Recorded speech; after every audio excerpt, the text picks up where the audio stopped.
August 15, 2005, something impossible appeared on the Navy's sonar grid near Key West, Florida. Lieutenant Commander Richard Morgan noticed it first, a stationary, pulsing signal from 900 feet below in a deep trench notorious for disabling equipment. "This can't be a sub," he muttered, studying the green dot. "It's massive, and not moving like anything I've ever tracked." Admiral Fletcher leaned over with a mug of black coffee. "Russian? Chinese?" "No, sir. No propulsion signature. And it's giving off faint energy." Fletcher didn't blink. "Send a team. Keep it off the books." 2 days later, a discreet naval vessel carrying 5 specialists arrived at the site. Among them was Commander Abigail Winters, a no-nonsense field operative known for solving weird oceanic problems. At 0700, they dropped anchor above the anomaly. The sea was uncannily calm.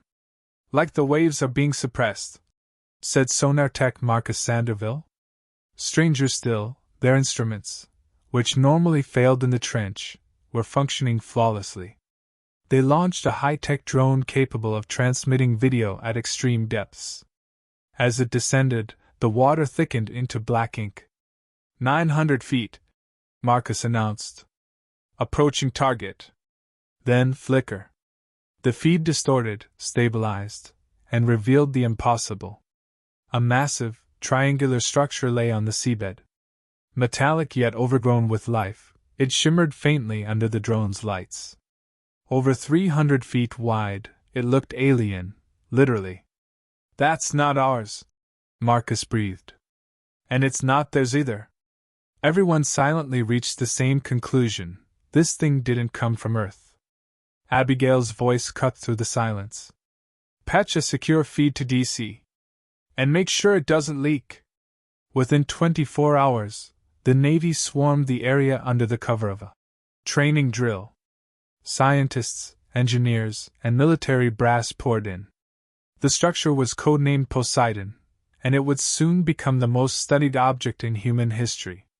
Among those summoned, Dr. William Harrison, veteran marine archaeologist, Dr. Sophia Rodriguez, NASA's astrobiology expert, and Rear Admiral James Cooper, head of naval intelligence. "No leaks," Cooper warned during briefing. "As far as the public knows, we're drilling for minerals." Sophia wasn't buying the secrecy. "And if it's a threat? That's what we're here to find out," Cooper said flatly. Poseidon's hull defied classification, a strange alloy, impervious to drilling or scanning. Perfectly circular ports dotted its surface in geometric precision, like sensory organs or weapons. Disagreements flared between military caution and scientific curiosity. But the weirdest development? The dolphins. Pods gathered around the ships in synchronized patterns, communicating in frequencies barely detectable. "They're patrolling," marine biologist Dr. Layla Jackson said. "Like they're guarding it." Back in Seattle, oceanographer Michael Cooper, 35, received a cryptic message from an old friend at the Pentagon. "They found something. Check your email." Michael had a personal stake. His father, Captain Thomas Cooper, vanished decades ago while investigating magnetic anomalies in this very region. The email included a redacted document and a message. "You're on the shortlist. Come quietly." Michael canceled his lectures and boarded a military transport. For the first time in 30 years, he had a chance to learn what happened to his father. What he found would change everything. Michael Cooper stood at the edge of the deck, staring into the dark waves where his father vanished decades ago. The classified briefing he'd just received played over and over in his mind. "This thing's not human. And it's waking up." He was greeted on arrival by Commander Abigail Winters, who handed him a tablet with raw drone footage. "Recognize anything?" she asked. Michael's jaw tightened. "Those geometric symbols on the hull, my father sketched something similar in his last notebook. Right before he disappeared." Abigail raised an eyebrow. "You think he found it first?" "I think he died trying." They prepped a new manned submersible for a closer inspection. We go silent the moment we hit 600 feet, Marcus, the sonar tech, instructed. Nothing from us disturbs that thing. The descent began. Inside the three-man vessel, Michael, Abigail, and Dr. Sofia Rodriguez, tension was thick. The light faded as they dropped deeper, swallowed by cold pressure. At 920 feet, the glow returned. Like an underwater aurora, blue bioluminescence spiraled around them. The Poseidon structure pulsed slowly, rhythmically, like a heartbeat. That's not ambient light, Sophia whispered. It's responding to us. A sudden vibration rocked the sub. What was that? Michael asked, gripping the seat. Not seismic, Abigail muttered. Something just activated. One of the circular openings on Poseidon's hull slid open, smooth, silent, like a blinking eye. Their sub was drawn closer by a subtle force. No propulsion. Just gravity? We're being pulled in, Marcus reported from the control ship above. Should we abort?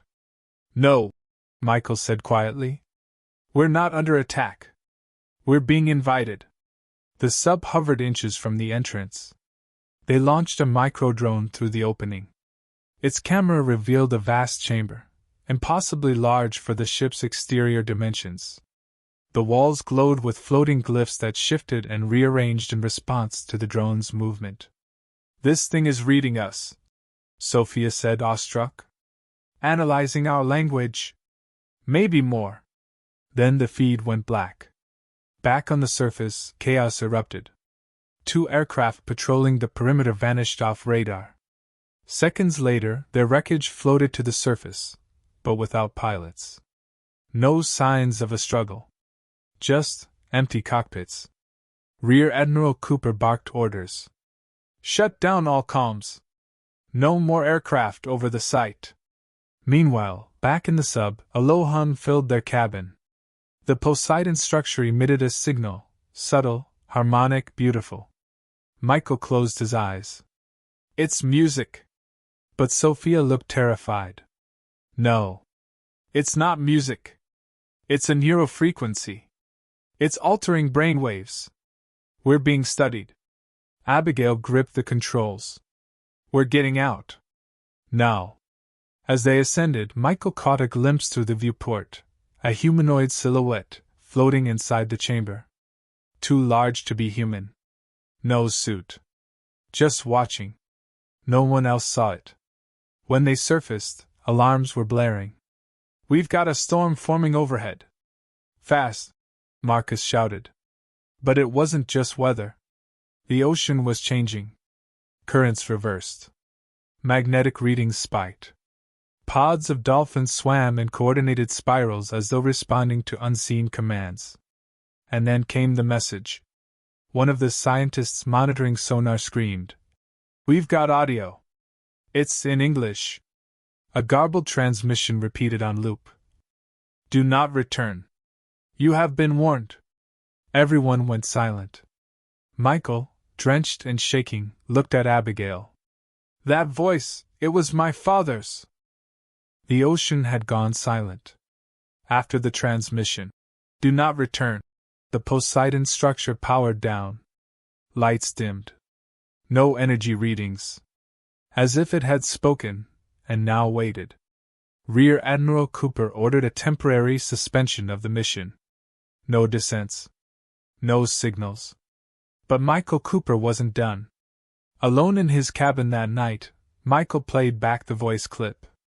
The message wasn't just English, it was personal. Reversed in the static was something else. Michael, not safe, find the core. His father's voice. Distorted, but unmistakable. He grabbed his father's old journal, flipping to the last entry. Symbols. Coordinates. A single word scrawled in shaking handwriting. It remembers. At dawn, Michael approached Abigail Winters on the command deck. We have to go back, he said. She stared at him. We nearly lost the sub last time. I know. But my father found something down there, Something it hasn't forgotten. She hesitated, then handed him the clearance. You get one shot. Mission Black Descent. Objective: penetrate Poseidon's internal chamber. Crew: Michael, Sophia, Layla, marine biologist, and one elite Navy diver. This time, they went in stealth mode, no sonar, no surface communication. The sub slipped into the black like a ghost. The Poseidon structure awaited, quiet but pulsing faintly, as if breathing. At 950 feet, the same portal opened. They drifted in. Inside, a cathedral-like space. Vast. Silent. The walls shimmered with shifting glyphs, and in the center stood a column of light. Sophia gasped. That's not light. That's a quantum field. Within it, floating, a metallic capsule. Old. Scarred. With a cracked U.S. Navy emblem. Layla's eyes widened. It's human. It's ours. Michael stepped forward as the glyphs swirled faster. He reached for the capsule. The moment his hand touched it, flash. A vision exploded in his mind. He stood on the ocean floor, surrounded by strange beings, tall, translucent, glowing. His father stood among them, alive but aged, communicating wordlessly. They are not invaders, a voice echoed in his mind. They are memory. They are watchers. The structure is not a ship. It's a library. A living record. An Earth triggered its awakening. You must protect it. From your kind. Michael fell back, gasping. Sophia helped him up. What happened? He looked at her, dazed. My father's alive, or he was. And this thing, Poseidon, it remembers everything we've done. Every war. Every extinction. Suddenly, the capsule cracked open. Inside, a handwritten note. Weathered but dry. In his father's handwriting. Michael, it's listening. Speak carefully. What you say, it learns. As they surfaced, another warning echoed through the sonar. Awakening phase initiated. The sea shimmered. And far beneath them, deeper than Poseidon, something even larger began to stir. Weeks passed. Poseidon was quiet. The Leviathan had vanished deep into the trench. But silence wasn't peace, it was a countdown. In Washington, classified meetings grew tense. Military brass demanded answers.